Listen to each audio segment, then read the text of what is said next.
and welcome to the Old Tube Radio Network. How do you do? Ladies and gentlemen, greetings to you.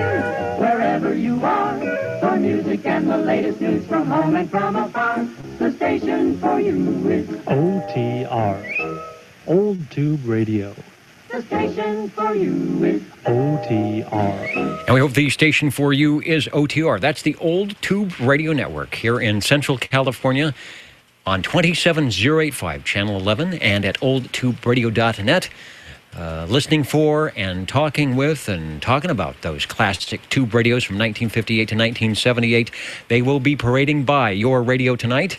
And we hope we will hear some of your favorite stations, your favorite brands, your favorite manufacturers, thanks to our tube radio collectors. So in the meantime, we will stand by here and say the Old Tube Radio Network listening. Number 7. Station. All right, we've got number 7. Step on up to the microphonium. There is a station, which I think is an SWL check. And who was the other item? 45. And 45. All right, Paul, hang out in the green room, grab some lemonade, a cup of coffee. We will be right to you. Ed, I'll be right with you, but let me get the SWL check-in. Someone must have told you, Louie, that it is Saturday night. Hello, 93. Yes. I am sorry that I am late, but I had to do the dishes and I had to set the water up. So I want to do my check-in. All right, we're doing it now. Yeah, a lot of stations out there. I heard somebody that was having to do laundry, doing the dishes, all those things that happen. You know, all that life that happens, and we appreciate the stations, the people out there who take time out of whatever it is they're doing, whatever family things they're doing, run into the Radio Shack and wave a hand at us, whether it's checking in radio or saying hello via the SWL side.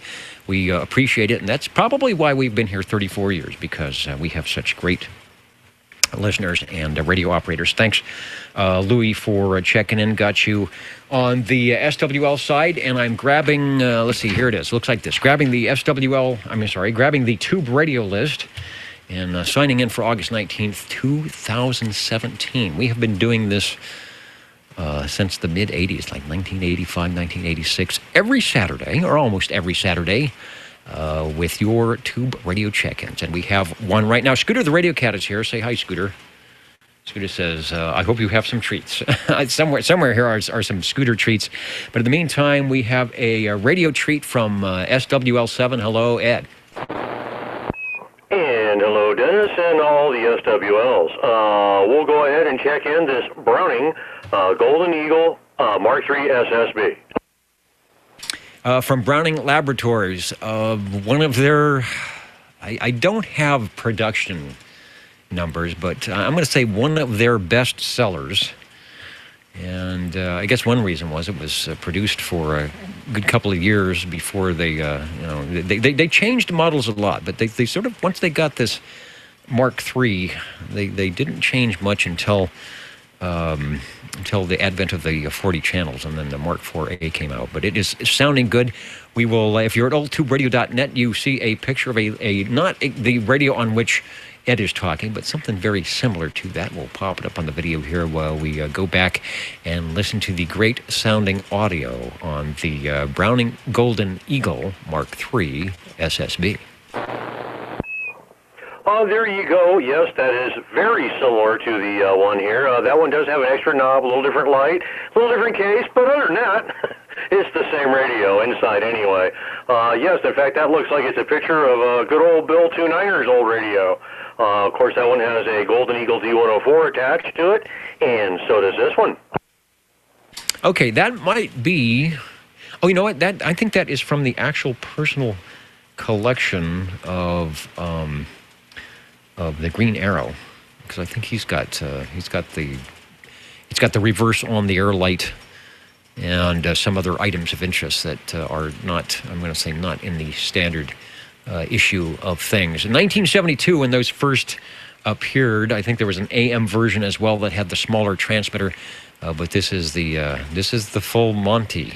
Can I say that? The transmitter receiver sold for around the $700 range. You could probably find it a little bit more and a little bit less depending on where you did find it. I don't know what you might pay for it today. And before you go, Ed, how long can you remember? How long have you had your Browning Mark III? Oh, wow. Let's see. It's probably been at least 15, well, probably closer to 20 years. All right, and it's still working strong.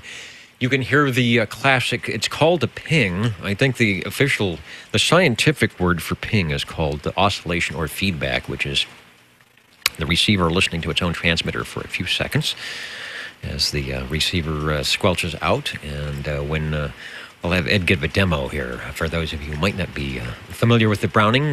Give us a demo on the ping thing. Over. Or you can make it a little longer, like that one.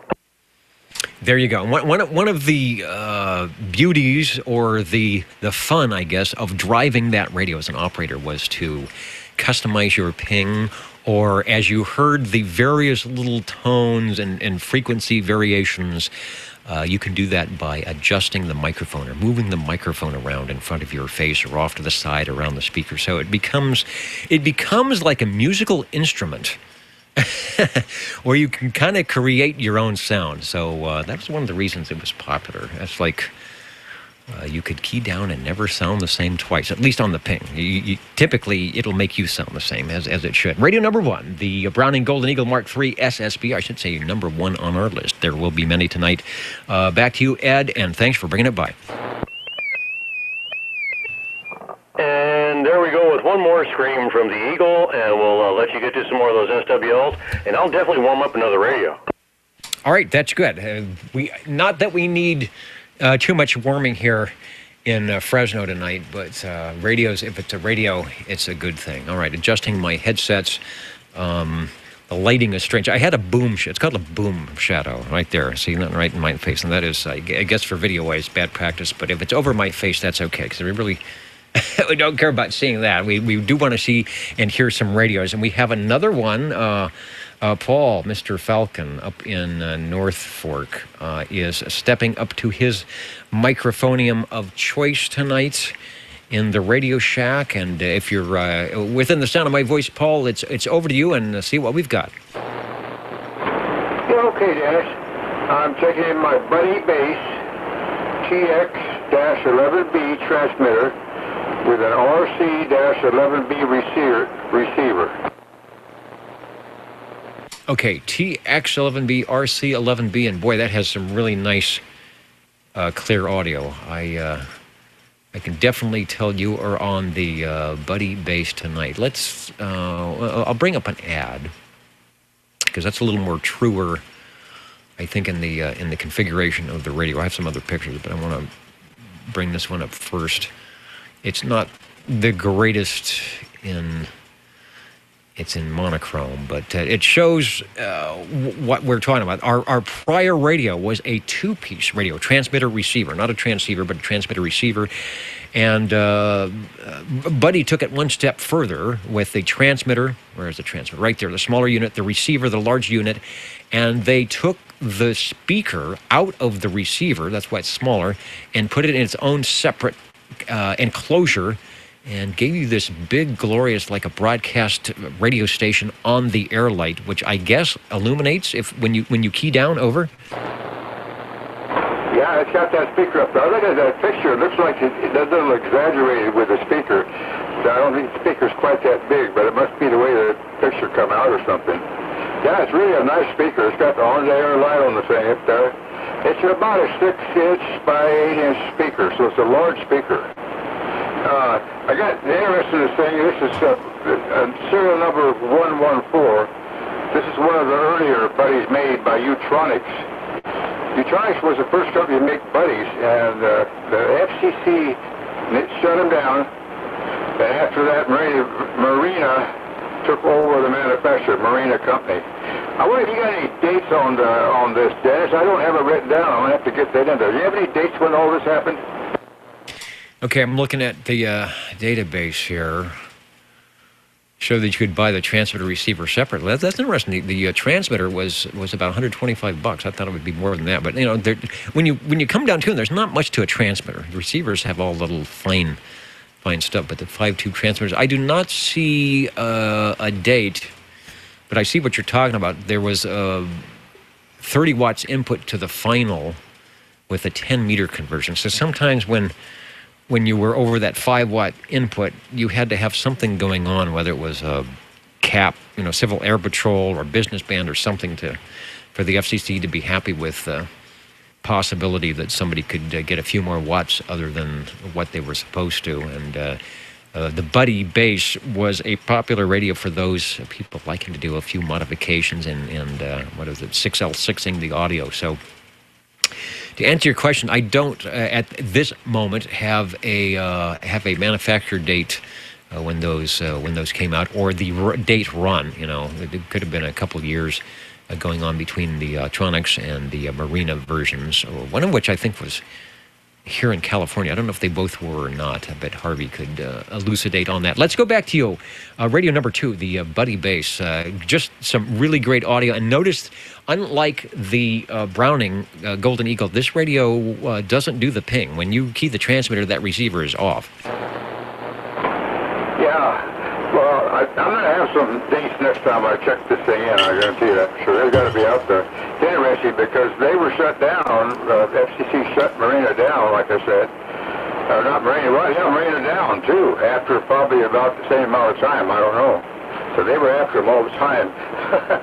Anyway, there were about 800 of these buddies made. I'm lucky to have the 114 model of on the thing. These are true classic CB radio. That's all hand-wired. And I mean, as you can see on the picture, they are really neat. Anyway, I'm checking out. I'm using a Turner Plus 3B microphone on the thing, a desk mic. It seemed to like it the best, so I'm leaving it on there. Back to you. All right, that is good. It's got good fidelity. It's got some good high frequency, nice and clear, nice sharp high mids is where you get your audio punch.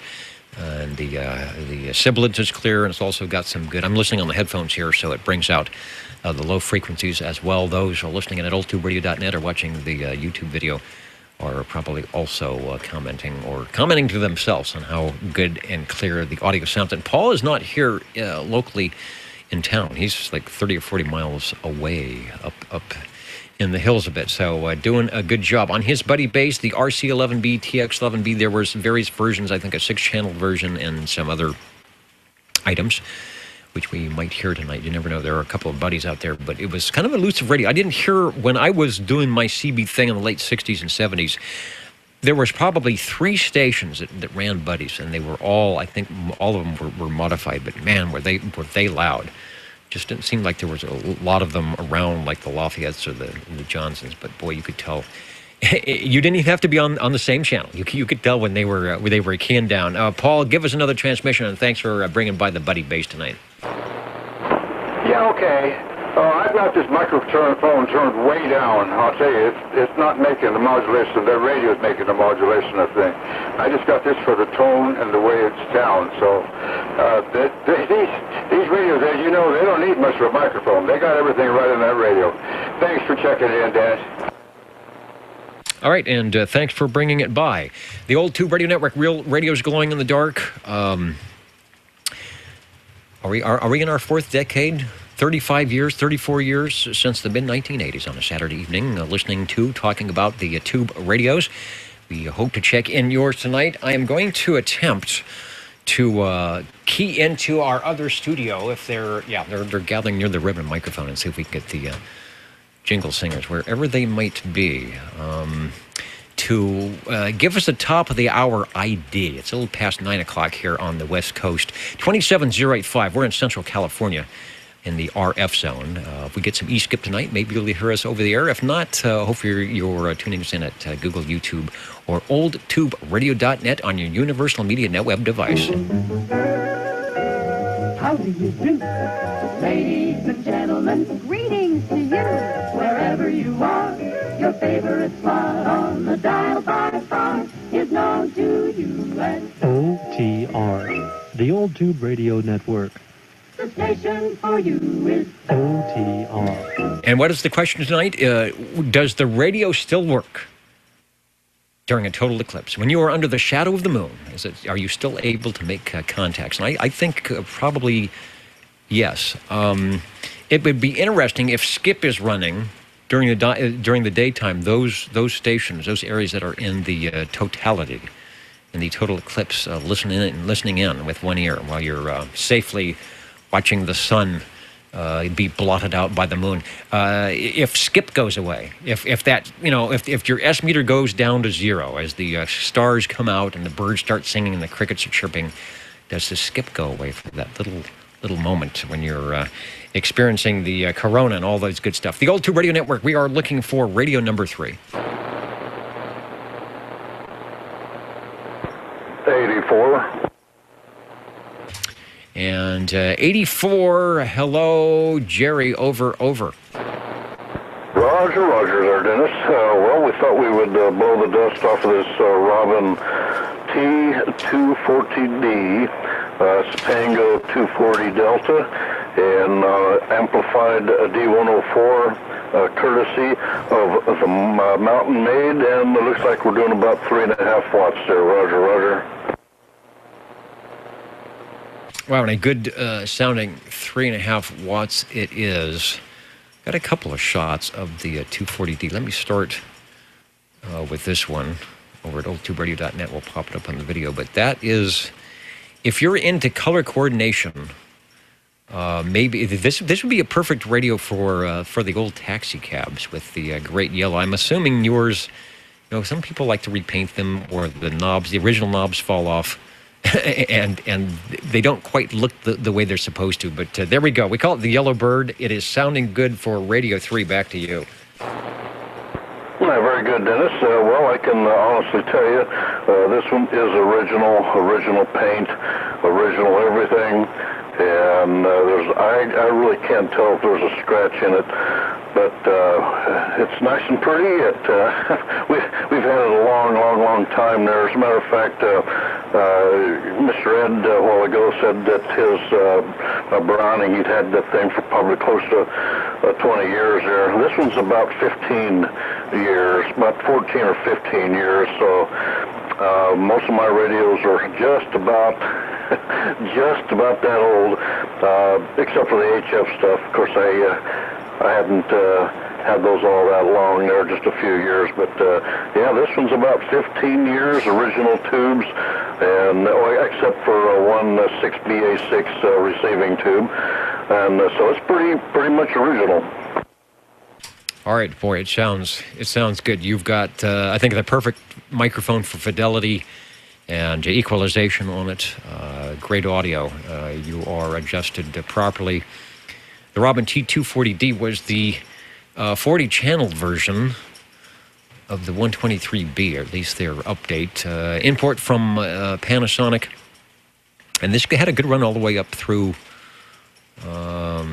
like 1976 or 77. So it's popular radio. Still find them around today. It has the range expand button, which I think you said was on. Although when you're amplifying the microphone, you probably don't need it. But I think, however you have it set, I don't think we need to change anything. It is sounding pretty good. There was another shot I wanted to show. I changed the picture. SWL31 Robert sent in a great picture of his, but I'm not bringing it up right now. It's a little bit. It's a lot better than what I'm showing now. But you get the idea. That this is a fun radio to operate. It looks good. It's very it's very colorful. So I hope you are wearing your yellow shirt tonight. Well, yes and no, Dennis.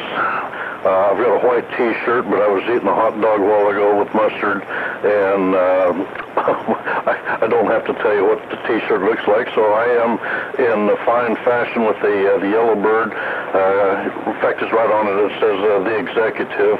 Of course, the Mountain Maid would say that I'm far from an executive.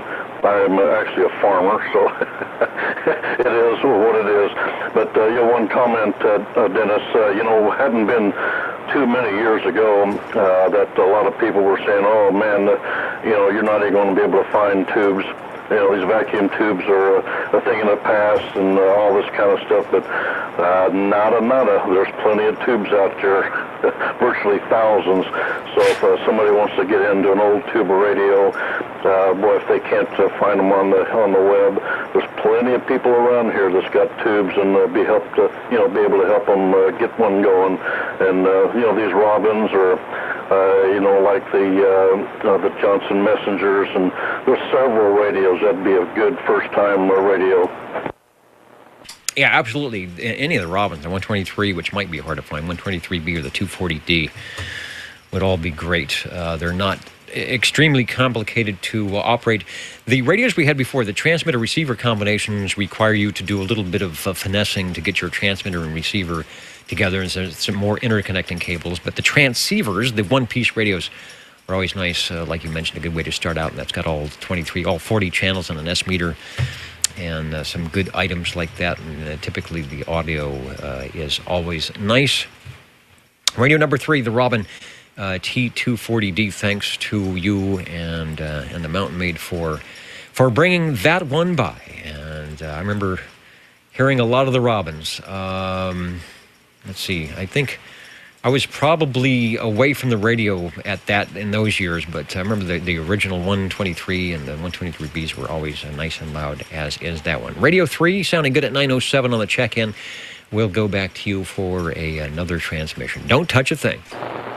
Yeah, very good, Dennis. Thank you for the flowers there. And one quick comment there, Mr. Ed there, that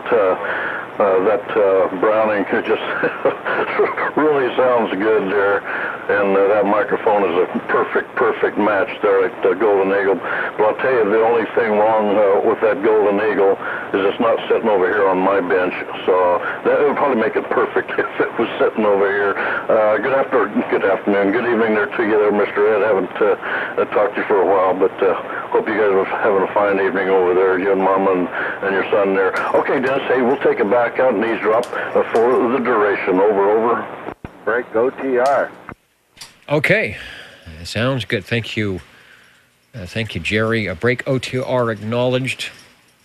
Let me do some before we get to there, Chris. Let me do a couple of things. Housekeeping, as we call it here, the Old Tube Radio Network. We've got on the SWL side. Let me grab the list here. SWL 65 checking in over at oldtuberadio.net.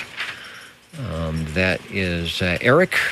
Let me get onto the big board here so we can make it official for SWL 65, and then also checking in on the Old Tube Radio Network Facebook page, SWL 28. Dennis is checking in. Said his Universal Media NetWeb is not webbing or not netting. So remember that if we can't get you in on 27085 or on the crossband, there are various ways to wave and let us know that you might be listening or would like a check-in to the Old Tube Radio Network. Also, let me say hello to our stations still tuning in across the universe, whatever time zone you might be in. Hello, Fresno. A couple of stations still in New York, where if you ever listen to the 75-meter AM, these guys on the East Coast pack some big signals and some really nice antennas out there.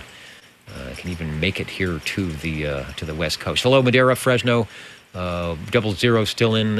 Likewise, SWL 31. Hello to SWL 68. Maryland in there tonight. Hello, San Diego. Hopefully we'll check in some of your favorite radios.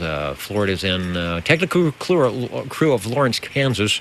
Prodex and the gang there at searchlawrence.com that help us keep the Nixie tubes running. And I break a lot of stuff here in the studio, but they do a lot of fixing on everywhere else that I can't get to. So we're glad that they are out there.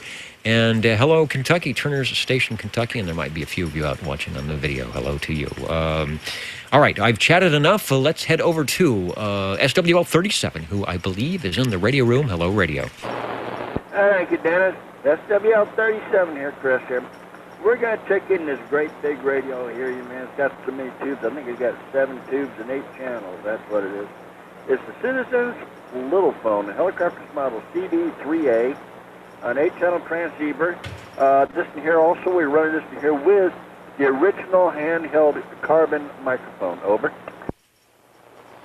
For you purists, like those, that like your automobiles with the original steering wheel and the right hubcaps and nothing too fancy. It looks like it just came out of the showroom. Here is a radio just like that. Well, this radio program, this network is a lot like, the Friday night car gatherings and car shows where you pop up the hood and take a look at the engine, and it's all nice and clean and original parts, and toot the horn and turn the steering wheel. That's what we're doing basically with the radios, the fins and chrome of two-way electronics. Radio number 4, the Hallicrafters CB3A little phone. Got a picture of the Hallicrafters up at oldtuberadio.net on the video side, and here's the audio that goes with it. Back to you. Hey, well, yeah, I got this checked in here anyway. I'm going to try to do a couple more here in a little bit as soon as they warm up. All right, that is the CB3A little phone. There were many from Hallicrafters, many variations in the little phone series. This is sort of at the beginning, or in the middle, maybe I should say. They went through, but I believe the manufacturer date on these was 1963, late 62, 1963. It was a good seller, as a CB wasn't the million people craze in the early 60s, but it was definitely starting to catch on. Not only with businesses, which is kind of what it might have been originally started for, communications between base and mobile of the same license, but it started becoming the social media. And a lot of people in the evenings, after your favorite TV show went off, would head over to the radio room or the living room maybe and turn on the radio and chat with some friends down the street. And this is one of the radios that did it. The Hallicrafters CB3A, originally sold for $160, which was pretty decent comparatively. I mean, that's a lot of money back then. That was the price of a good little, 19, 21-inch black and white console TV, maybe a little bit less. And the 7 tubes kept it simple and doing a good job. It sounds good. I like your original microphone on that, Chris. So if you're still on that one, give us another transmission. If not, you are Radio 4 and sounding good. Okay, Dennis. Well, like I said, I'll be back with a few more here, but I got to run outside and change the water. I got the curb running right now, so I got to change over to the yard. Trying to keep it somewhat green, but you know how that is. I don't want to waste it, but I want to use it too. Exactly, and a note that if you are looking for a schematic on the Hallicrafter CB3, there is one available at old@tuberadio.com, and you have heard tonight a couple of people saying some of the things they're doing is tending the water. There are, here in California, at least here in Central California, there are still water restrictions. We had a great winter for rainfall, but our groundwater is still quite severely shorted, but the reservoirs are filled up, so there are watering restrictions in that certain addresses can only water on certain days at certain times. So it creates a little bit of a panic for people to make sure that they can get their water on the proper places at the proper time and not receive a slap on the wrist or worse from the city of Fresno, Clovis, and Central Valley. All right, I've got a crossband check-in, which I will take, and we'll check in some more radios here on the Old Tube Radio Network. Hello, VLF from KB6GFD. I got you, Paul. I'll be right with you, and I'll be right with number 7, too. All right, not sure where you're at, but we will get you checked in. Hopefully you got some bingo money or whatever they were doing, and we will maybe catch you on the base. 40 is checked in, KB6GFD.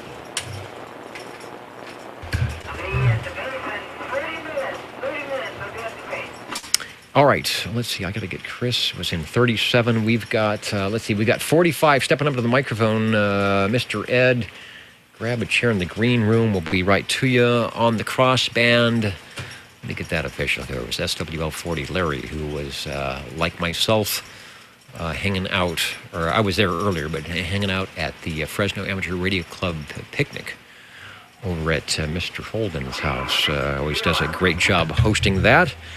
And we'll get a report from Larry to see what happened. I know there was having some bingo and some other things that I was not able to participate in. Speaking of participation, the Old Tube Radio Network, we'd like to participate in checking in the tube radios, and we will do just that. Who did I say was? Oh, it's Paul. Hello, Paul. 45. Your turn for radio number 5. Over. Okay, yeah, thanks, Dennis. Checking a little different radio. This is Executive CTZ-50.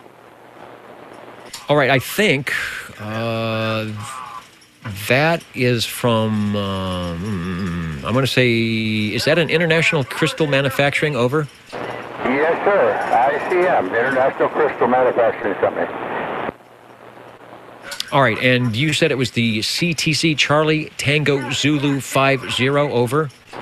Yes, CTZ-50. All right, I'm just checking our archive. Looks like we do have a picture of that. AN. I don't know if we had one. That doesn't look like, it looks like a stock photo. I'm going to do one ICM. There's a 50 AM. Let me see what that is. I have a, okay, no rig. Okay, I'm going to go back to the one we have, because I think that would be representative of what you are talking on. It has the look of a International Crystal Manufacturing radio. It usually has that, they have the tiniest little speakers in the front, but I bet it probably sounds pretty good. Yeah, that radio is not too pretty on there. This one I got here is they're really a pretty radio when they're all cleaned up.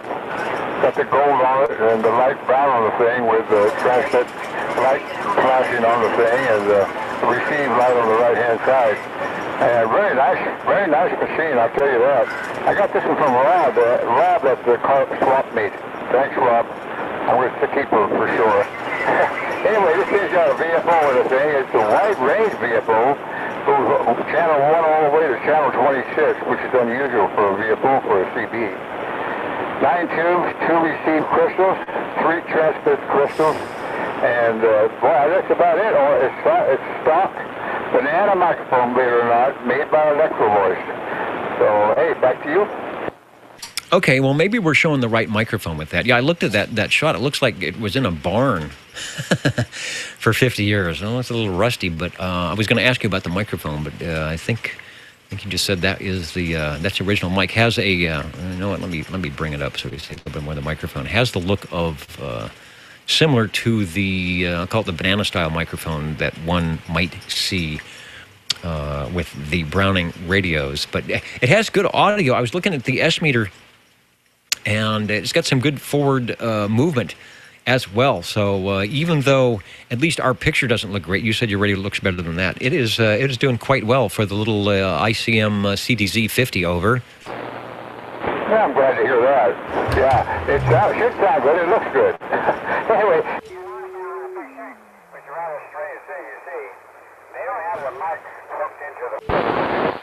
They got in the back of the radio. And boy, I tell you what, you need about an 8-foot cord to get it all around. I got a normal cord on there, and I got it stretched out real bad to get to the front of the radio. Interesting how they did things. Anyway, I can't tell you if this is a newer one or not. I think what would be probably 1962 in that range right there would be my guess on this one. Because I think it is one of the first ones, or earlier ones, by the Executive. Yeah, but thanks, Dennis, for checking it in. Yeah, I don't have a manufacturer date on my info here, but I would definitely say early 60s, typically because it's not 23 channels, and maybe it was more designed for mobile. I don't know if they put the microphone in back. I don't know, keep things out of the way. Although it seems like it would, like I said, make it hard to operate. That is base mobile style microphone. I don't see a little base holder like the Brownings would have. Those listening in at oldtuberadio.net and watching the video heard me switch over to, I think it was lower side band, to Zero Beat You In. I was just trying to see how well International Crystal Manufacturing manufactured those crystals 50-something years ago. And you are 27084.8, so you're just about right on frequency. So the radio's doing good, and the crystals are doing good as well. It's Radio 5 in the Old Tube Radio Network. From International Crystal Manufacturing, the CTZ 50. Still sounding good. Thanks for bringing it by, Paul. You're welcome, man. International Crystal is still making crystals, so you can get crystals for it if you need them. Thanks, Dennis. All right, and let's see. That's Radio 5, and I think, yes, Ed is stepping up to the microphone with, I think he has Radio 6. Hello, Mr. Ed. And hello, OTR. And Jerry, if you're still out there, thanks for the comments. And I feel the same way about one of his drakes there. The only problem with it is it's not on my desk. Anyway, with that, this is an Elmer Fudd type radio, the Johnson Messenger 223. All right, boy, all the radios have been really loud and nice tonight. Not that they usually aren't, but I don't think I've had to crush the headphoniums or tweak and peak my receiver to hear anybody tonight. So let's dial up the Johnson Messenger 223, which is also, like the Robin T240T, a great radio to start out with if you can find it. Sounding good in the audio, and we'll pop up a shot while you give us another transmission. Over. Oh, there you go. I picked this one up. It's in pretty darn good condition. Paint and everything on it's really nice. Someone glued in some buffalo nickels in the place of the little metal tabs that were in the middle of the squelch, volume, and channel selector. It looks kind of cool. Blue lights instead, little LEDs instead of the regular ones lighting up the channel selector and S meter there. Also have a amplified Silver Eagle D104. All right, yeah, real nice audio. All the Johnsons of that era, the Messenger, the Viking Messenger 2, and the 223, which is basically a Messenger 2 with 23 channels put in the S meter. That's why they called it the 223. All have great transmitters and good stock audio and really good audio if you dial it in with the proper microphone. And I think they tweaked maybe the receiver a little bit, so you got a little bit better sensitivity, selectivity than you had on the regular Viking. Oh, at the picnic today, I was in Ken's Radio Shack, and he has the most. It looks like it was just built. It is a refurbished Viking. I think it's the Valiant. But that is the E.F. Johnson radio that contains 11. It's a ham radio, so it's got 80 through 10, but it has a position for 11 meters. And that is because it is a pre-1958 radio when 11 meters was not Class D. And believe it or not, if you were around 30, 40, 50 years ago, you actually heard a lot of those on the air, and you still hear them today. A lot of the guys that run the big skip stations like to run some of the non-Class D radios because they have a little bit bigger output.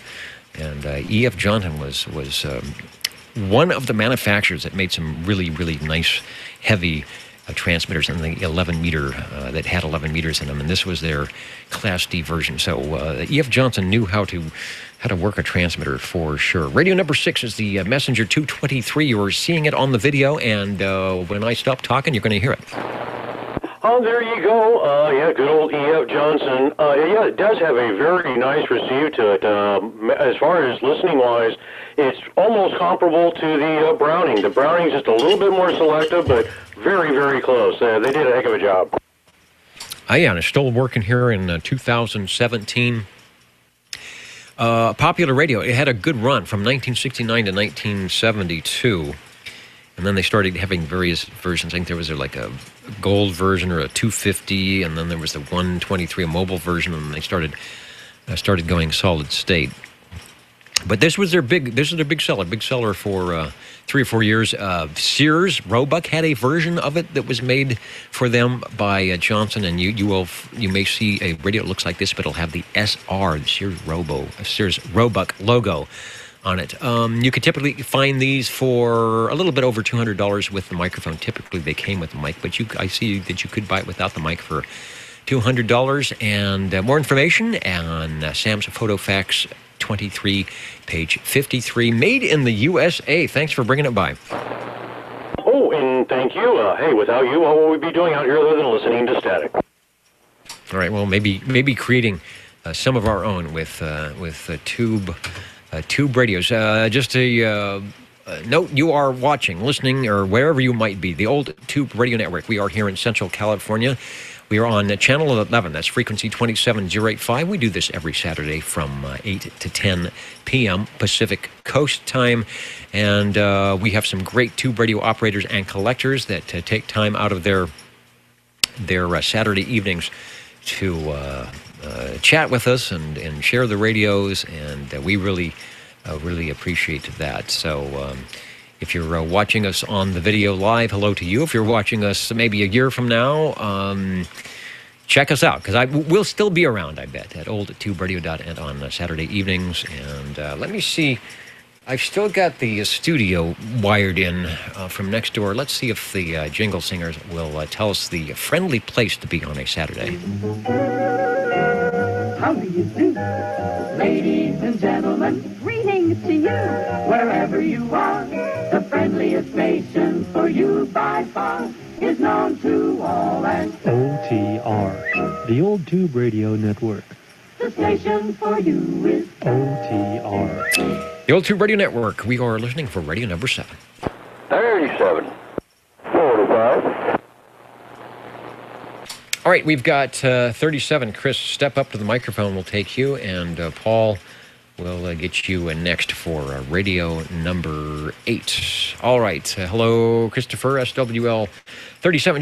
Just a note that you don't have to have any type of a number to key up and give us a call here at the Old Tube Radio Network. And you don't have to have a number to check in a radio. If you find yourself in front of a radio and you've never keyed up on the net before or whatever, you've been listening for a long time, chime right in. We don't try to play favorites here. Maybe for Bozo Control, but for everybody else, we'd like to hear you. First time, second time.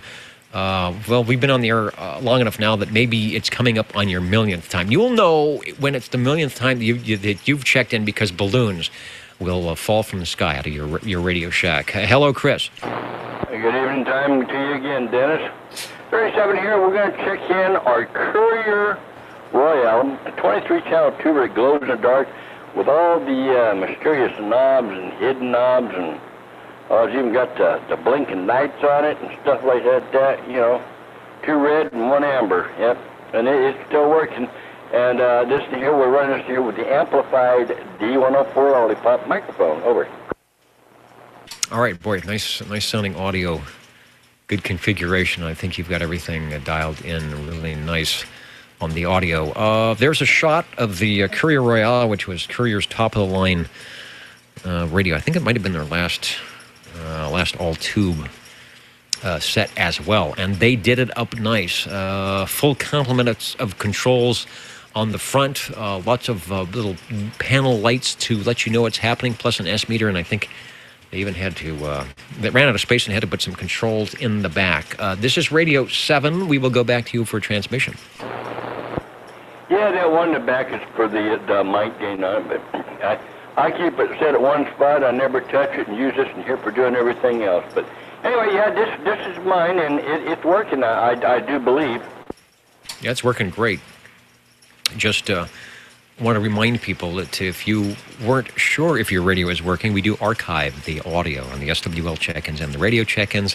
One easy way to listen to your playback is go to the Old Tube Radio Net page. Go to the top of the page where it says Archive. If you click on the Archive button, it will load all these little 3-inch reel-to-reel tapes on the OTR magnetophone, which you can check the date and say, hey, that's when I checked in on that date, and click on that, and your Universal Media Net web player will allow you to figure out where you are in the stream and replay it. And so that's a good deal. I think you will be pleased to hear your playback on the Courier Royale. Back to you. Hey, Des, well, this is one more that I've got checked in. I got a few more following. All right, we will be here for at least another half hour to check in any and all radios. The Courier Royale, sounding good. It is an 11-tube radio, so they added 4 more tubes from the Hallicrafters, and gee, it still worked. The Collins 6 kilohertz mechanical filter was also in there for your receiving selectivity and sensitivity pleasure. Just a note that it could run 12-volt DCs. You could run it mobile if you had space on the metal dashboard of the 64 or the 62 Falcon. And at oldtuberadio.com, looks like there's a service manual as well. So thanks for checking it in. And let's head over to, thanks, Chris. Let's head over to Radio 8, being warmed up tonight by Paul. Hello, 45. Yeah, hello, Danny. I want to check in another International Crystal radio. It's a Model 100C. All right, I'll see my International Crystal manufacturing and see if I have. Boy, they made a lot of 100 A, B, C, and D. I don't know what the differences might be. There probably would be few and far between. But here we go. All right, we're gonna do better on this one, Paul, on the video portion, because we actually have, I think, a shot of the radio on which you are talking. So I'll put that on the screen, and we'll go back to you for some audio on the International Crystal radio. Yeah, okay. Well, that is my radio.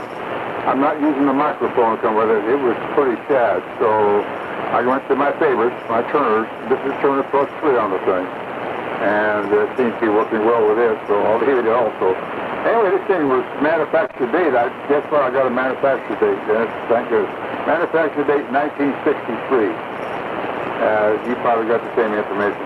Anyway, it's a 12-channel crystal control radio, same as the last one I checked in, but a little newer type radio. But they look just identical, except that they moved a few lights around and the speakers in the same place, and they did put the mic on the front. They put it, which makes it a lot better deal.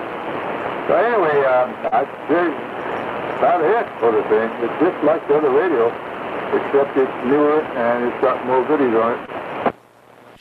Yeah, the other one being the 50, so this was their upgraded model. They did the 100. I guess that makes sense. Even got a tube complement on this one, 9 tubes, 6 BA6, a couple of 6 CB6s, 12AX7 for the audio, no doubt, 6 AQ5, and others. Even got the mic wiring diagram. If you're looking to wire a mic up to one of those, oldtuberadio.com, you can check out the CTC 100C, and it'll show you how to do your 4-pin microphone, 12 channels, as Paul said, and looking pretty good. I've also got a shot of the rear panel. Let me see if I can switch over to that if we need to do some comments. There it is.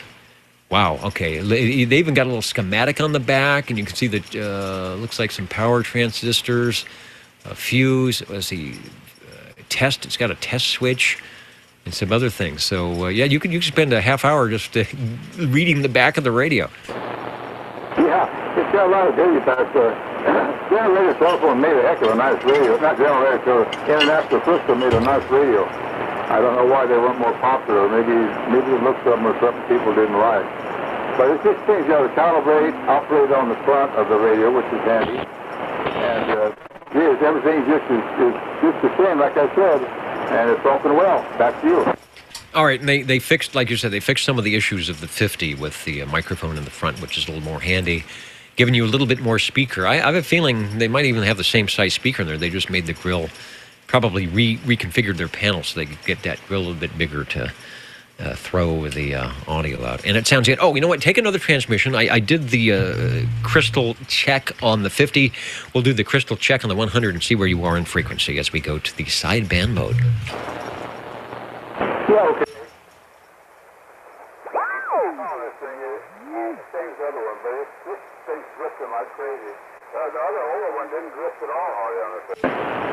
So, other than that, it's a nice radio. Back to you. All right, get my dial set back up there. Let's see, I'm hearing 1, 2. All right, 1, 1, 1. That was hearing some feedback there. Interesting. The amount that the 50 was low, which is about 20 cycles, is the amount that the 100 is high. So you're at 27.085.2, which is pretty darn close. And sounding good. And I'm going to have to listen to the archives, because I was going to try and tell you which one I thought if the audio was any better or different. And it's hard to say. I was about to say I thought the 50 might be a little bit louder, but I don't want to say that because I could be wrong. It's been too much time in between the radios, but they're very similar sounding, and looks good. Looks good on the meter, sounds good. Radio number 8, International Crystal Manufacturing, the ICM CTZ 100C. We're getting some of the rare ones tonight, but that's the way it goes sometimes on the old Tube Radio Network. Thanks, Paul. 37. All right, and this is the old Tube Radio Network. I hear 37. Was there another station? Okay, that was probably Paul signing off there. All right, Chris, I think you have the radio floor. Or if you're on the radio floor, you're sounding actually pretty good. You are Radio 9. Over to you. No, actually, this is radio number 3 for me. Radio 3 for you, and square-rooted, or squared, I should say, to the second power, Radio 9 for us. Okay. Anyway, this is my pretty blue one. This one here is the G PowerMate Gem Marine Products 23-channel tuber. This one here, I'm also running this one here with the amplified D104 Lollipop. All right, so we'll pop a picture of that, and you can see. Chris has a better view because you can see the whole case. We're just seeing the front surround. It's a head-on view, but you can see the blue surround. So I think these were back in the days of the colorful radios. And believe it or not, this might actually be the Panasonic chassis that made the Robin T123B and the 240D. So like the colorful T240D we had earlier, here is, although you don't have the insert, you don't have the color inserts, but you do have a nice blue case. Gem Marine Products, G PowerMate. Give us another transmission sounding mighty nice on the old Tube Radio Network. Hi, Dad. Yeah, this here primarily, actually, the chassis and everything looks identical to my Chris 23, which is going to be coming up here in a minute. But anyway, I just thought I'd throw that in there. All right, well, just thank you, and I will be back. All right, and we should be here for your radio check-in pleasure. Thanks for the Gem Marine PowerMate. Doing a good job, as always, on the old Tube Radio Network. Break for comment. And comment, go ahead, over. Well, thank you, Dennis. 56. I believe it was it Paul that brought our first radio by the Buddy Base over? Let's see. The first radio tonight was Browning Golden Eagle Mark III, and radio number 2 was indeed the Buddy Base from Paul, 3-piece radio. Well, very good. It had been stuck in the back of my mind where you can find some information on the net regarding that radio, and I found it at retrocom.com, and it's about the most information I've been able to find regarding the Buddy Base. At any rate, let's see, according to the website, they were built approximately from 1962 to 1969. At any rate, a good source. If anybody has some more information regarding the history of the Buddy Base, I'd sure like to know, but this is about as much information as I could find regarding that radio. There's an interesting letter written to the I guess the webmaster from a Jeff Easterly that provides some very helpful information over. Okay, that's from Retrocom. There are great sites. There's like Uncle Grumpy's and the Retrocom, and a lot of good Facebook sites as well that do good on the information. So I've bookmarked that, and I actually see the information. So we'll have to go through that, talking about the design from March of 1962. And more information, and it looks like some of the 6L6 or 6146 combinations. The Buddy Base was, think of the later Tram, the D201s, when they were doing the 6L6s and the 6146s, and Buddy was doing it about 10 years before that, and that is why, if you're like me and you were in the late 60s or early 70s, you didn't hear a lot of them, but you heard the guys with the Buddy Bases, and they usually had those radios because they could be modified to just really, really scream if you wanted to run barefoot, not have an amplifier, but still be heard. All right, thanks, Phil. I have made a note of that, and there are some really great sites devoted to 11-meter radios out there. Lots of history. We do our part here every Saturday with our tube radio operators as they give us the audio portion of the history and how the radios sound. Thanks.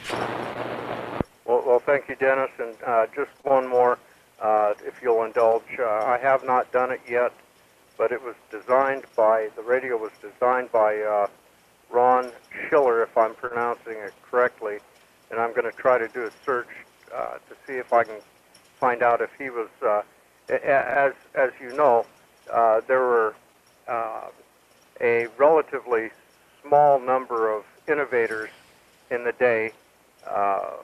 Brownings and different corporations shared different engineers, designers, etc., and eventually they went their own ways and formed their own companies, etc.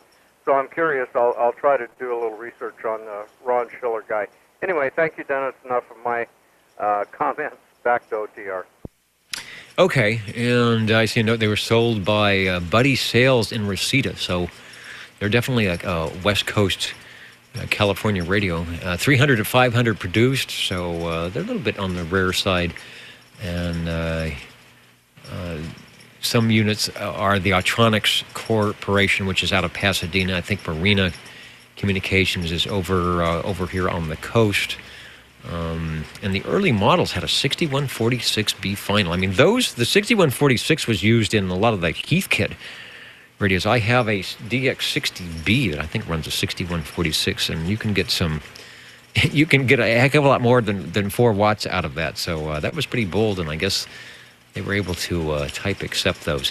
You are listening to the Old Tube Radio Network, Real Radios Glowing in the Dark. We're just about to break into double-digit radios here, but let me try it one more time here, see if the jingle singers are ready to tell us about what it is that we often do here on the Old Tube Radio Network. You're listening in the latest style. 27.085 megahertz. Channel 11, Old Tube Radio. In wonderful Fresno, California. Break OTR. In wonderful Fresno, California, and everywhere else at oldtuberadio.net. Go ahead, breaking station. Thank you, Dennis. SWL 37 here once again. This time here we're keying up on the Chris 23 Plus CB transceiver. 23 channel tuber that glows in the dark. And this in here now, Dennis, I am running this in here with the stock handheld original microphone. All right, I think it might be 50-50 on radios that have come by tonight running original microphones, and they all sound good. That one is like your general radio telephone, where you have to think about, is that the stock microphone? Is that amplified? Because it's nice and loud, but it has that sound to it that says it could possibly be a stock microphone, and we like it when they are out-of-the-box style. I got a shot of the Chris 23 Plus. Has that imported look to it of the early 70s, and definitely has the sound. Back to you. Yeah, well, I do thank you for this in here, but yeah, it seems to work and everything. So I'm gonna get off this in here. I gotta let another one warm up, and while I'm letting that warm up, I gotta run outside and turn the sprinklers off this time. Okay, and when I think I get done here, normally I might have something going. I may have to do mine after the Old Tube Radio Network, but that'll be good. It'll be good to get out of the, where are we at now? 80, can't even see the temperature, like 86 degrees. I think it went down, but I will be glad to get out in the breeze here. But not until we check in a few more radios. Thanks for the Chris 23 Plus, Radio 10 on the Old Tube Radio Network.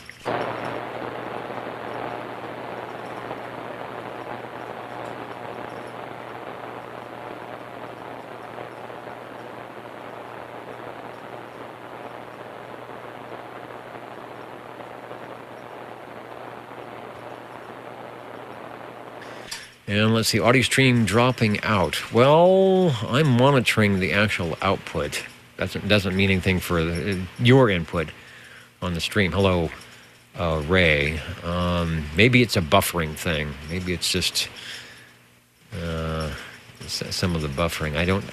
We don't really have. Sometimes you can get a high, like a high speed and low speed, or high fi and a low fi. I think we have one stream bit rate fits all. So maybe there's a little bit of congestion or buffering, but indeed, if you're listening to us over at oldtuberadio.net, we are streaming the audio. We take the audio out of the receiver. It does very minimal processing. I might be doing some really low and high frequency roll-offs that won't be in the audio passband. There might be a little bit of gentle limiting, and then it goes directly into the sound card without any EQ really, other than the high-low pass filtering, so that you can hear your radio sounding basically just the way it comes through the receiver, running a very a little bit wider bandwidth to make sure that if you have full fidelity, you will hear it all. So we try to do it that way. And it's a direct line output directly into the sound card, so there's no room noise or anything like that. So you should be hearing some great audio available at oldtuberadio.net on the archives or live as we do the program. This is the Old Tube Radio Network. We're looking for Radio 11.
Speaking of Buddy, they also made a single-piece radio. I don't know. I'll have to check with Harvey and jog his memory. I don't think we've ever checked in one of those. Buddy Spartan Deluxe. It's a single-piece Buddy radio. So, all right, there's a call-out to our radio operators. Let me throw a shot up here on the video. But there you go. If you've got something that looks like that, that's the Buddy single-piece. And that should be probably super rare as well. We are looking for radio number 11, the Old Tube Radio Network.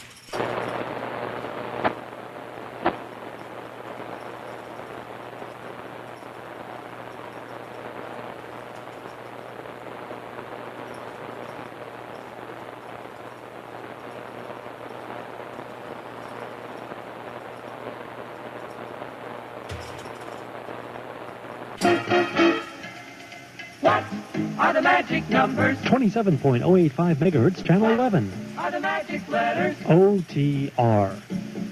Right here in Fresno, California. Radio Magic Old Tube Radio. for you. And break OTR. Wow, I knew the jingle singers would help us out there. The very loud break OTR. Once again, hello, Chris. And good evening time to you once again also, Dennis. If it wasn't for you, I wouldn't be here. Actually, a lot of us probably wouldn't be here, but thanks to you, you keep us all coming. Back to the radio here, so it makes it nice. We get to run these vintage radios and make them work like they really need it. But anyway, this is me again. I'm checking in my general radio telephone, the Super MC11A, 24-channel version on this one here. We, of course, has a little signal of the little man in the wheelchair with his IV thing there. And we're running this here with a stock handheld microphone. Over. Okay, and thank you, Chris. I'll do a dual transmission here.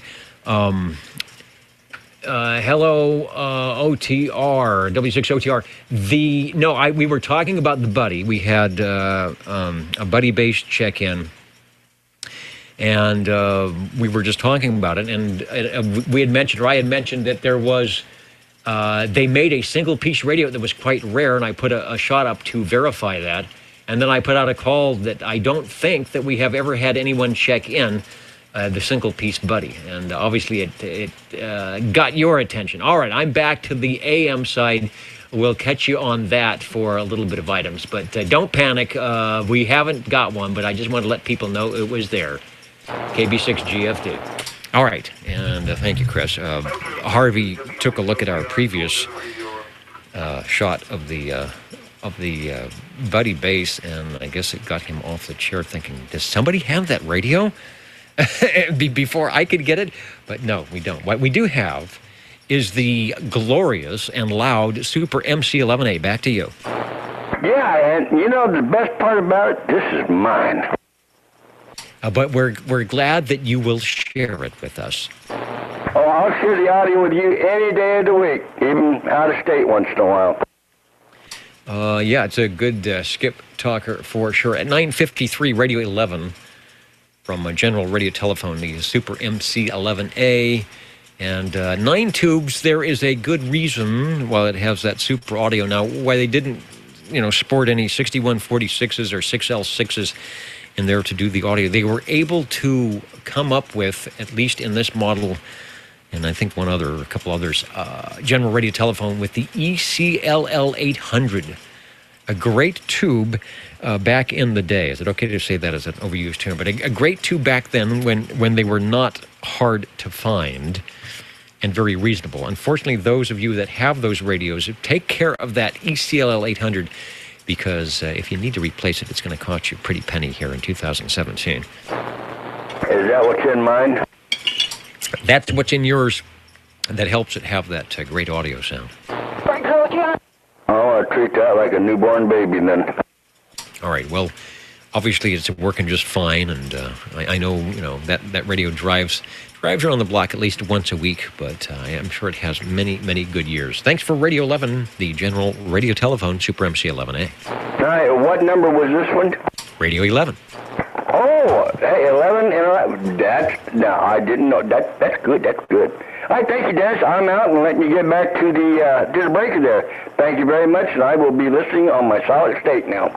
All right, see what happens when you don't try, and just these things somehow fall into place. This is the Old Tube Radio Network. Who was the breaking station? Breaker OTR, SWO 40. All right, SWL 40. Are you on the Amtrak? Yes, I'm on the Amtrak.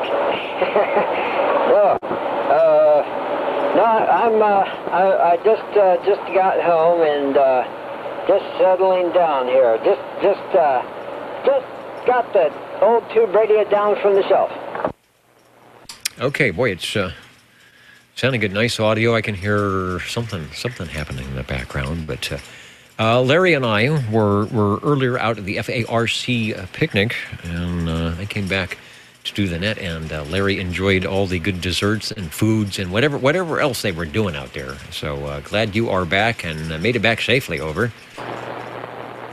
Yes, I made it back safely, and I actually brought home some food. Yeah, which is usually what I do if I get to stay there long enough. So hopefully you've got some of the good tri-tip, or it didn't look like there was much chicken left, or maybe you brought home some. See, now Bozo Control would come. He would bring home the ice cream, but by the time he would get here, it would be more like soup. So hopefully they didn't give you any ice cream to bring home. No, the homemade ice cream was all eaten up, but no, I just brought home some chips and some garlic bread and some salsa. But the worst part is I didn't bring home any cash or any tickets to the movies. Oh, is that the bingo prizes? Yep. And dinners at DeChico's as well. $50 dinner, just gift certificates. and I didn't win any of them. Gosh darn it. Wow, I left too early. I should have done my Bravo India November Golf Oscar and come home with some items. All right, I think you said, because I'm looking at the clock here on the Jingle Singers, I want them to at least stay and do the totals for us tonight, so I don't want to do too much overtime. I think, did you not say, anyway, I don't know what the correct English would be, that you were on an old tube radio? I have not said that I'm on an old tube radio, but I'll say it now. I'm on an old tube radio. Well, tell us about that, and you'll be radio number 12 tonight. Okay. I'm talking to you on a Gemtronics GTX-5000 40-channel CB transceiver. All right, and it is sounding good. It's nice and loud. I can hear all the cooling fans in the background, but it's not messing with your audio all that much. Seems to be. If I was doing the chassis, this would be the winner tonight. But we usually go by the name of the manufacturer on the front of the radio. So here is another one of the Panasonic items. This is probably very similar to the radio that Jerry brought by, which is the T240D. I see it looks like it has maybe a range expand and some other types of switches on it as well. Nothing fancy. The only thing fancy is the fine tune and the 40 channels, of course. Well, probably the fanciest part about this radio system is the microphone. This is the Turner Expander 500 bass microphone. Oh, okay. Yeah, there's showing the radio does not even have a microphone plugged in, the one we're showing. Indeed, similar to the 240D, the T. Perry Model T Shakespeare Colt. That was the kind of the last, or should I say the first, but the last 40-channel chassis that was around before everything went solid state. Give some information about clipping the D601 limiter, which I don't think you need to do, unless it's been done already, because you've got very nice audio. So I hope that's a keeper. I hope that will stay in your shack for a while, because I think you would be very pleased with how it's working. Yeah, it does have a problem where the receive will go out on it if it's left on a little too long. So I don't know how long I have here, but maybe a minute or two longer before it goes kaput. All right, well, that's the receive, so that would only be that you couldn't hear me, but I can hear you just fine on Radio 12. So give us another transmission. Glad you enjoyed the shebang this afternoon. It was good seeing you there, and glad you still have enough energy to check in a radio. Back to you.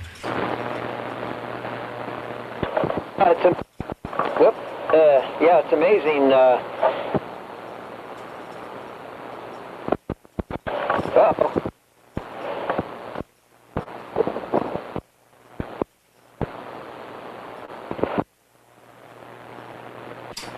Sounds like the microphone is breaking. Audio. Okay. We better quit while we're ahead. Estabel 40. Now out. All right, yeah, it sounded like the microphone was breaking on you there, but its last transmission was good. So Gemtronics has lived to see another old tube radio network, and we are glad for that. Hello to the mighty KUH in front of the Drakes, no doubt, in the big radio room tonight, and also Rich is waving a hand, as he often does. Over on the video side. Thanks, Rich, for tuning us in. And are the Jingle Singers ready? I think we can get a few more out of them. Just let them know that we're getting ready to sign off here. So if you have a radio you would like to check in, spell it out to us, and we'll put it on the list. Let's do some spelling. OTR.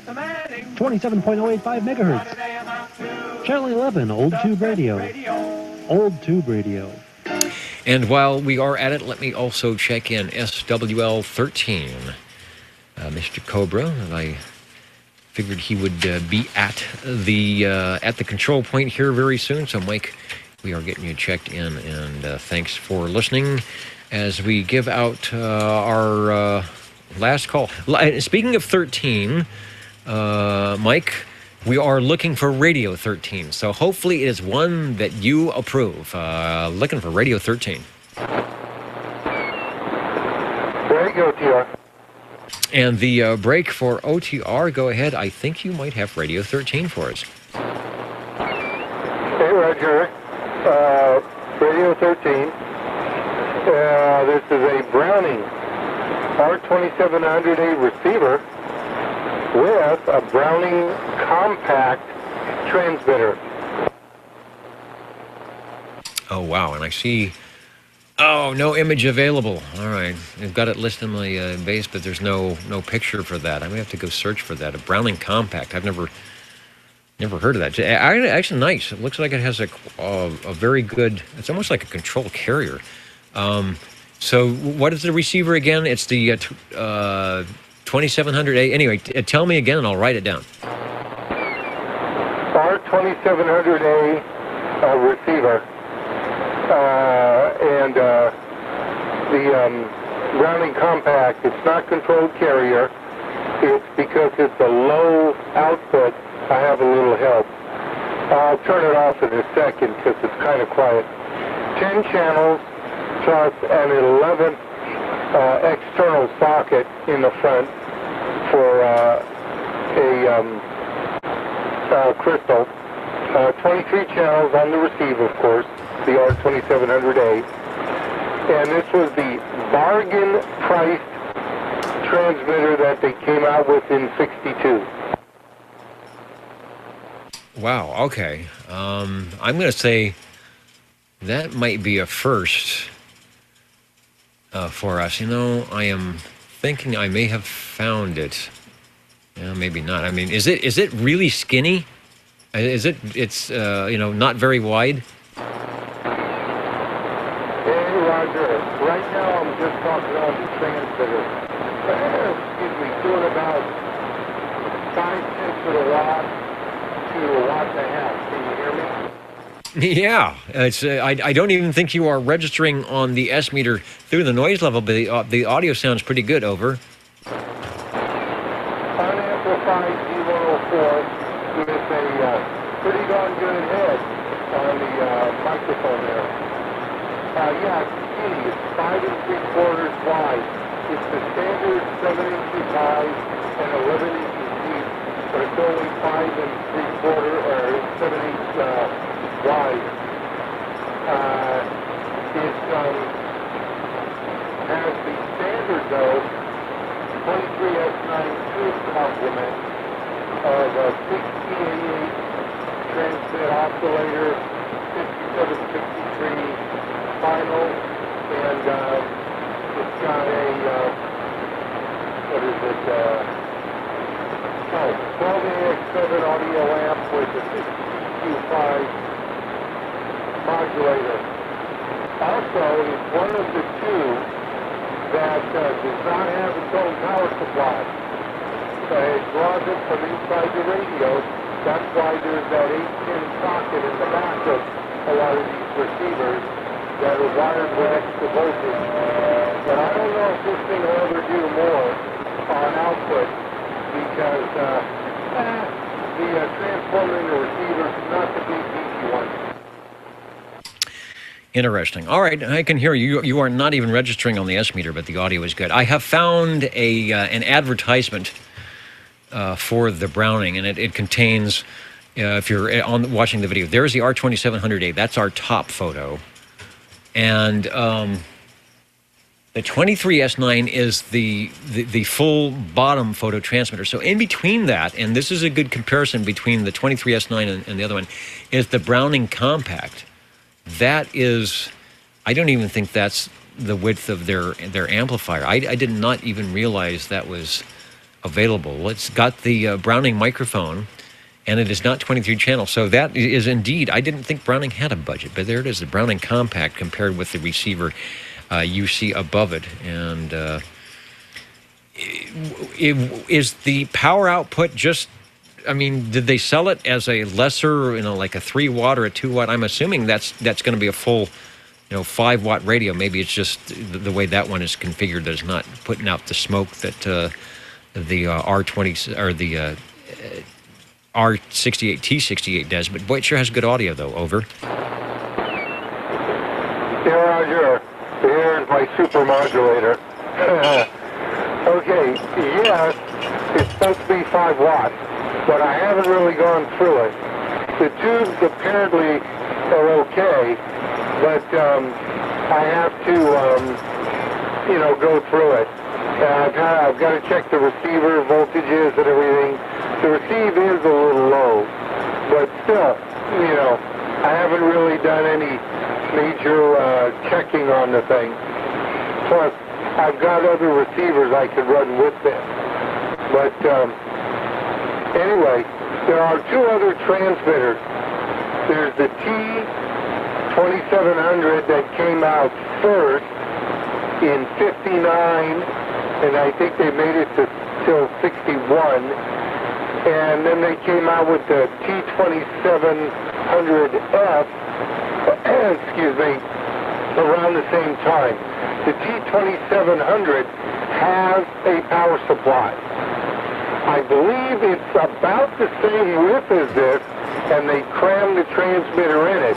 This has a lot of space in the back, so they can get transformer. They can get the transformer in it, because I can see that there's space for it. That's the T2700 with its own power supply. The T2700S, same identical unit without power supply. So it draws it from the receiver just like this. This has an on-the-air light similar to the 23S9 type unit. The T2700 and its 2700S have the on-the-air light that looks like the ones on the Golden Eagle and on the S23, the small little dinky thingy. Anyway, why they did this, I don't know. They went from that to this one, but then they continued this one and this light and put it on the 23S9. Anyway, okay. That should do it for me tonight. I should be around possibly next week, but maybe not. And then the week after, I'm going to keep this technically on the bench. I'm going to bring it to the shop and do... And checking with it. The paint job on the cabinet on the transmitter is a reddish brown. It's a combination of brown with red kind of splotches mixed in it. It's a rough paint job, a rough feeling one, but it looks great. I love it. I'm going to see if I can get it touched up a little bit in some spots. The receiver is a deep brown. Anyway, so much for this, and I'll let you go. Back to you. All right. Well, thanks for bringing that by, the Browning Compact and R20s. We actually have a photo of someone's Radio Shack there, and we can see the on-the-air light, the microphone in the front. I think you said it was 12 channels. There is something above the channel selector. I don't know if that's an actual window that moves or if it's something where you paste. The picture isn't that great, so I'm not sure what that little window is above the channel selector, if that actually moves with your selector, if you paste something there. And then there's also another item above that. Looks like you put some type of information into that. Otherwise, it's quite plain. I don't see any other meters, and I don't know if there's any plate and load adjustments in the back, but it's kind of cute. The video or the picture is not that great. I can't see, I can't discern the cabinet like you were saying on the one we're showing. It actually looks like it's the same as the 2700 or the 2700A, the receiver that we're seeing. So interesting. Maybe if you're able to take a picture, you can email it to Rob, and we'll actually have that very one that's there. So if you were wanting to get into the Browning mode, I wonder how much less that was than like a 23S9 if it was truly affordable. Or and again, it's a transmitter. You could pair it probably with any other receiver if you could get it with a Dow key relay or something. So you'd get yourself on the air with the Browning. All right. Well, you promised us a something different, and indeed, in our many, many years on the air, I think that is the first compact that we have checked in. Over. Hey, Roger. Above the channel knob is position 6, which is the external crystal socket. Above that is a big window area. I mean, it's not a window, but it's drawn like one, where you put your call letters. Okay, that's what I thought. Okay, so that's a crystal. I couldn't. The detail is bad because it's very bright and white. That's why I thought it might be a channel selector, with a light behind it. So that's an extra crystal socket. So I'm assuming when you go to that 12 o'clock position, it's pointing up to the crystal, and you are on an external or a channel that you can install externally. Good stuff. Well, the audio is good. I did a 0-beat frequency, and as you know, you are a little bit low with that at about 27,084.5 or 4.6, so not bad at all. Browning Compact, the R2700 from the early 60s on the old Tube Radio Network. Thank you, Harvey. And it's 15 after. Let me see if the Jingle Singers. Yeah, don't leave yet. So I managed to lock up the donuts so that at least they have to do one more before they get out of here. You're tuned to OTR. Channel 11. right here in Fresno, California. Stay with us Old Tube Radio. and be modern. And last call for check-ins as we're counting and mounting.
Just counting them out in KB6GFD.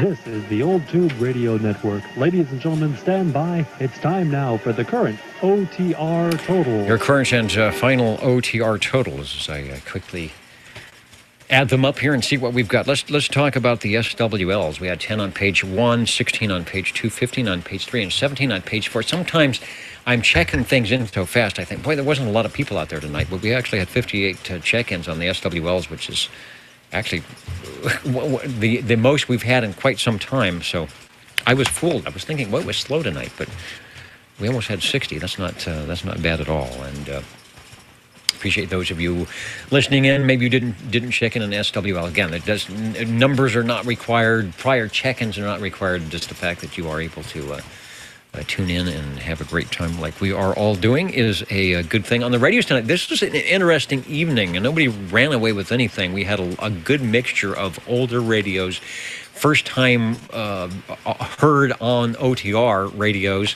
and some that we have not heard from in quite some time. And I'm going to say the most heard manufacturer tonight was a tie between the Browning Laboratories and International Crystal Manufacturing. I'll go through the lineups here, let you know what we did, and refresh my memory as well. They are archived at oldtuberadio.net, and we will keep the video up for a little while, so you can get the bird's eye view as well. Started off with the Browning Golden Eagle Mark III SSB from Mr. Ed. That was followed by the Buddy Bass, the RC11B, TX11B combination from Paul. No, we did not have the single transceiver Buddy tonight, but we like, Paul, that is, I hope you listen to the archives. Some really, really nice audio. From SWL 84 and 86, the Robin T240D, the Executive 40-channel Yellow Bird. Chris on his Helicopters CB3A little phone was Radio 4. Paul was Radio 5 on the first of the International Crystal Manufacturing radios. That was the CTZ-50, the ICM CTZ-50. Then we had Radio 6, the E.F. Johnson Messenger 223. You can't beat that radio. The ever-popular Courier Royale for Radio 7 from Mr. Go-Boy. The second of our International Crystal Manufacturing radios, which was the update of the 50 model, the CTZ 100C, and doing a good job on that. And I will have to go back in the archives and see who won. Was it the 50? Was it the 100? If you just listen to the audio and see which one sounds better. They were pretty similar, I think, also on the S-meter as well.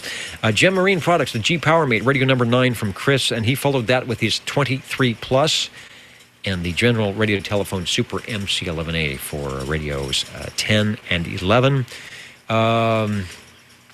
Larry, getting back from the FARC picnic, and doing a good job of checking in and getting a full evening of food and fun and dessert and all that good stuff on his Gemtronics GTX 5000. Another 40-channel CB radio checking in. And then a first-time Browning Compact, which is still up. That is, if you're at oldtuberadio.net, that is the radio combination, a smaller unit, smaller than any of their 23S9 transmitters, 12 channels.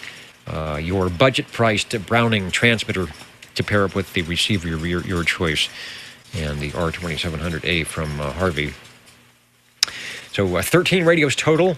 Thanks to those who listened in tonight and those who checked in. Our tube radio operators are great, keeping us on the air here for close to 4 decades at 27085 in Central California, and now everywhere else at oldtuberadio.net. Don't forget oldtuberadio.com anytime. Thanks to Frodex and SearchLawrence.com for keeping the Nixie tubes running over on the Universal Media Net Web, and thanks to all of you for your comments and helpful hints to keep net control on the right track here. We will be back next week.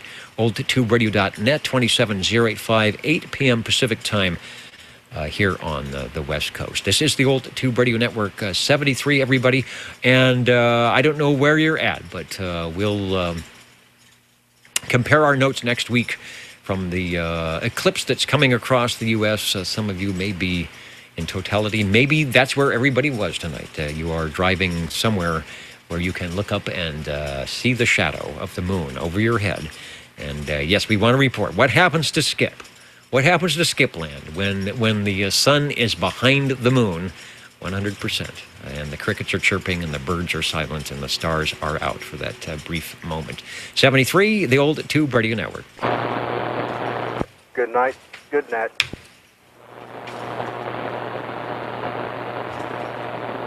And good night on YouTube. We'll catch you next time.